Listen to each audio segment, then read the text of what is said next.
This is just my thoughts on cannabis. So this is the gift and curse as I see it. Full disclosure early on, I'm obviously an anarchist, libertarian, voluntarist. I don't think any substance should be illegal or should be banned. It's up to adults to police their children, and it's up to adults to make their own decisions if they feel a substance is suitable for them or destructive. And sometimes we have to learn a harsh lesson before we realise it's destructive. It took me a few years. I'm a recovered alcoholic and drug addict. I don't use alcohol or drugs. I got to a point where it didn't work. I couldn't do it. I had to stop using it, and I stopped using these things, so I don't use them.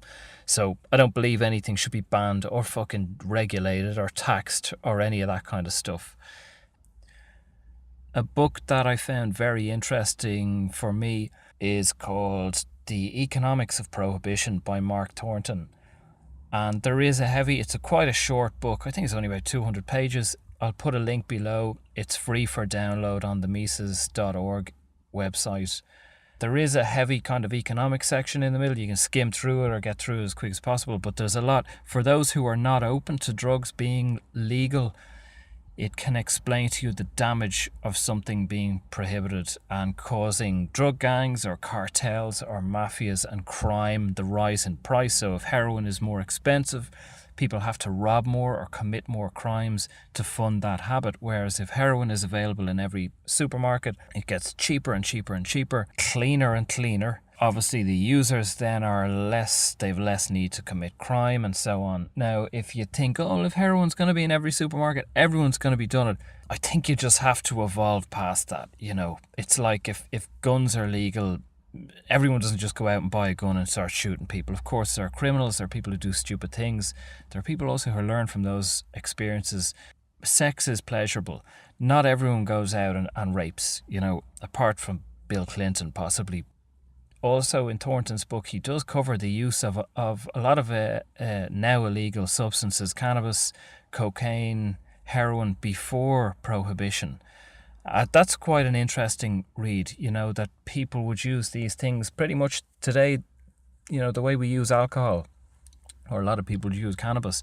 They just got stoned. They had a night off. That's it. They weren't, roaming the streets, shooting people and, drug zombies. That's a myth, really. That's just a myth. That's a media nonsense.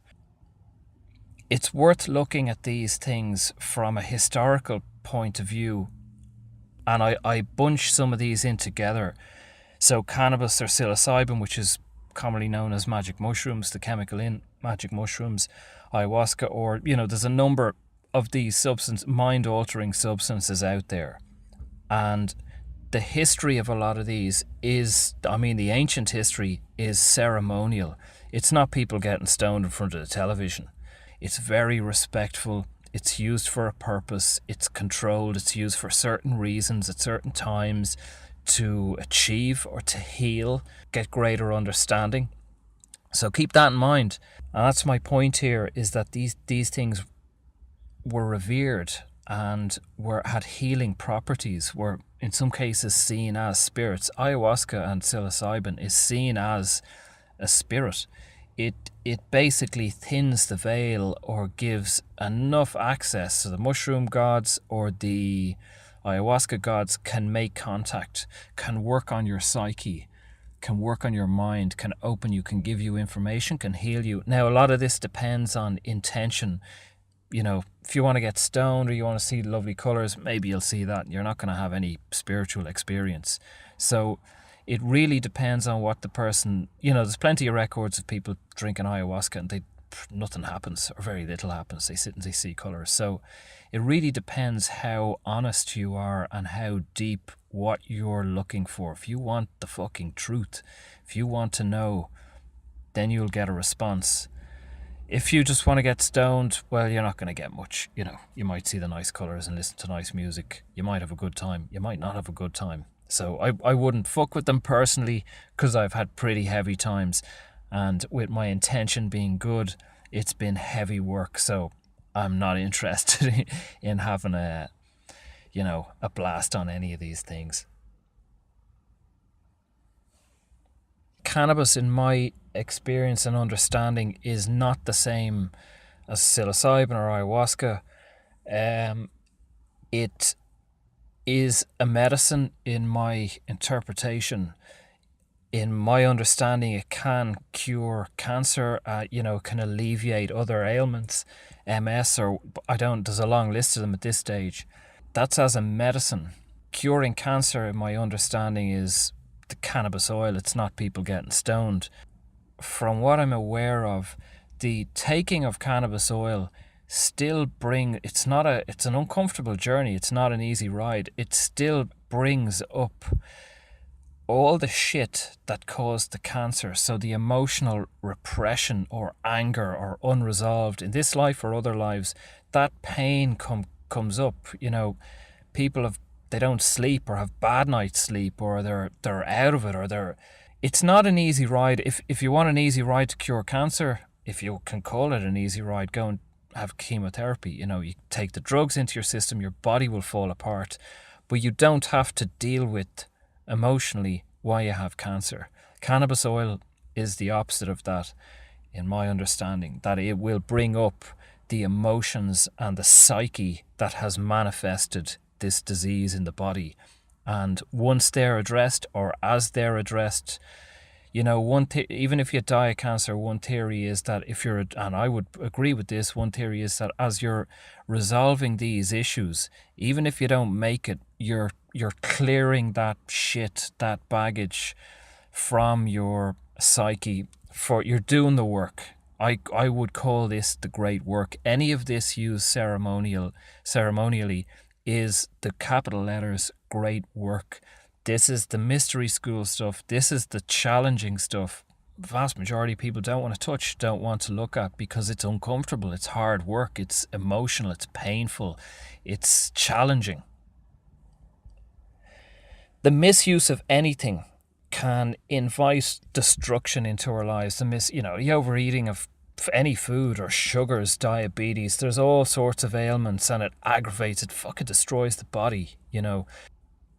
It's up to each individual to decide, am I overusing this? Am I using it, or is it using me? And for what purpose am I using it?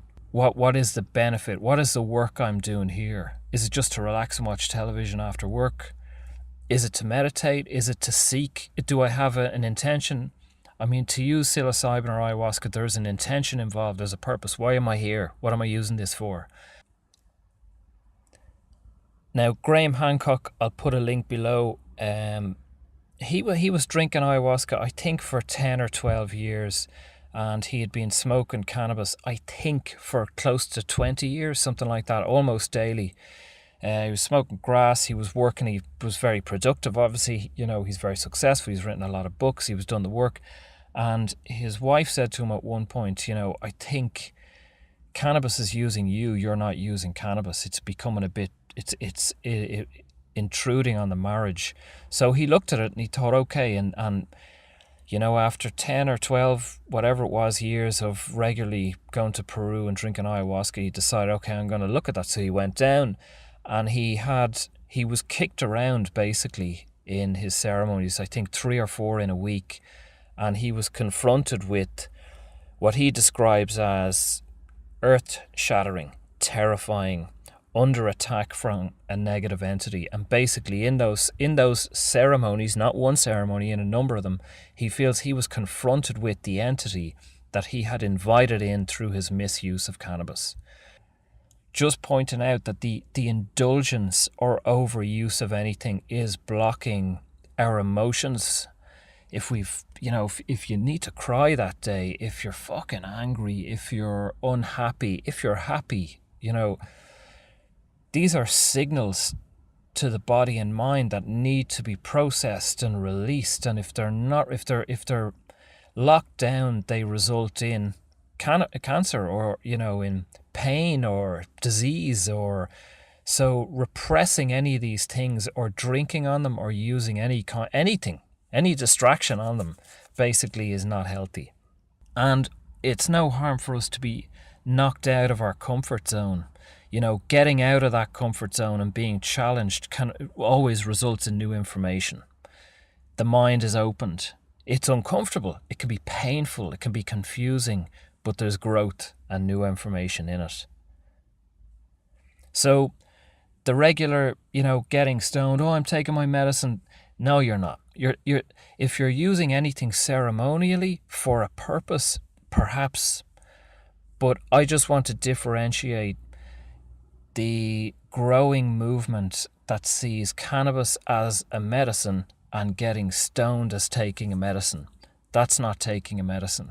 That's not using it ceremonially. And that's just up to each individual to look at and go, why am I? Do I need it that much? So I'm saying this as well now because of a recent video, that there's a pulse coming. There's a wave of energy. We're in a greater place. We're now greater beings. We're opening up more. We're rising up more. And we're more able to overcome these obstacles. We hold on less and less. There's more freedom to look at ourselves, and be uncomfortable and go, fuck, like, what am I doing? And question and let go of the things that hold us back. So that's it. It's just a suggestion to be critical, to look at these, to look at cannabis and how you use it or other people use it, and differentiate what's medicinal use, what's an indulgence. So that's it. Please subscribe, give it a like. I'm curious to hear any comments. And I'll talk to you. Love and light. Bye.